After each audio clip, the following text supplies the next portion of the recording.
you're all still here, that's good.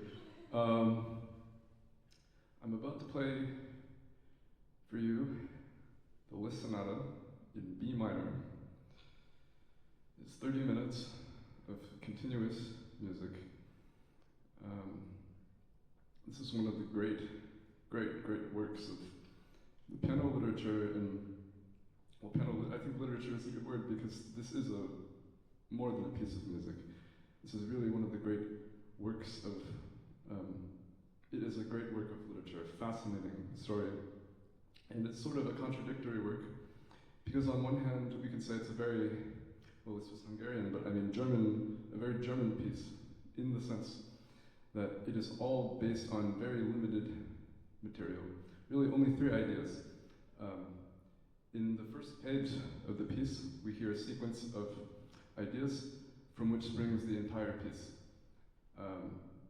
So pay attention to the beginning. And I'll just play for you these so they stick in your mind better if you haven't heard the piece. There's first, it begins in a really striking way. It's just a single note, played staccato. You're on the threshold between silence and not silence. It's a single atom, and then a longer idea, which is, you say it's like descending into hell or something.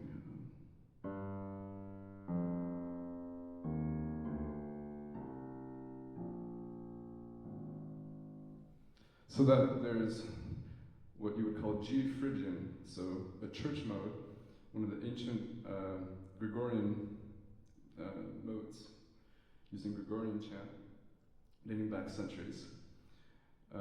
And then we hear a slightly different version of this sort of scale.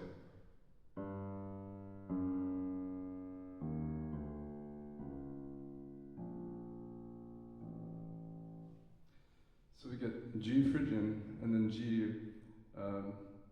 this is called the gypsy scale. So it's been speculated that this is beginning, Liszt is showing his 2 sides. One, Liszt, the religious composer, this is a piece of religious music, Liszt the monk, and then he shows Liszt the Hungarian, then leaping idea.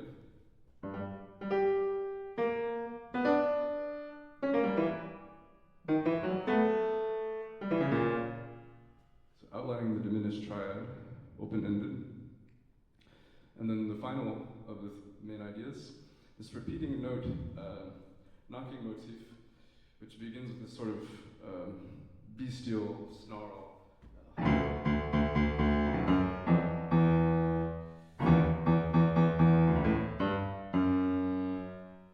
And then the piece proceeds, these ideas are thrown around, transformed, combined, inverted. There's a fugue, which ends the slow movement. And together we get one really formally, I don't want to say perfect, but the way the events progress is so inevitable that it's as if nothing could be added or subtracted. So that's one side of the piece, very German, very tightly constructed. On the other hand, this is a story which is so vivid, so life and death, so heaven and hell.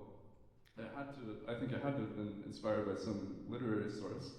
It's been speculated, the Divine Comedy, Paradise Lost by Milton, Goethe's Faust, Mephistophelian, the devil, and all that. So that's the main thing I wanted to say to you, is that there's 2 sides to this piece, very abstract, compositional, and also this really vivid literary satanic story. And one word about the ending. The piece sort of disappears. There's a very virtuosic coda with a lot of octaves that I will play in a little bit. But then the music just sort of, we get a reiteration of some material from the second movement, slow movement, and the piece just sort of evaporates. And at the end we get B major 3 times, very high on the keyboard, I think symbolizing the Father, the Son, and the Holy Spirit. And then we return to the the very low register, implying a sort of infinite continuation of the piece.